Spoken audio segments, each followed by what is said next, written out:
Aktres, hindi na na-renew ng kanyang network. Isang kilalang aktres sa industriya ng telebisyon ang nagulat na hindi na na-renew ng kanyang dating home network ang kanyang kontrata matapos itong mag-expire.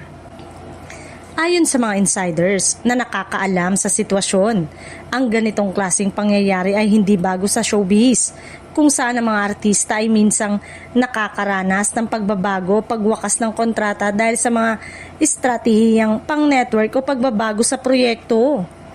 Bago ang pagwawakas ng kontrata, ang aktres ay naging bahagi ng maraming teleserye at palabas na tumatak sa puso ng mga manonood. Kaya naman, naging malaki ang kanyang kontribusyon sa ratings at pop culture sa bansa. Gayunpaman, tila hindi sapat ang kanyang mga papel sa huli para makuha ang isang bagong kontrata sa loob ng kanyang dating network. Ang mga dahilan sa likod ng hindi pagpapatuloy ng kontrata ay karaniwang hindi binabahagi ng mga network ng detalyado. Ngunit pinaniniwalaan ng ilang eksperto sa industriya na ito ay maaaring dahil sa pagbabago ng line-up o focus ng kumpanya sa iba pang mga bagong talent.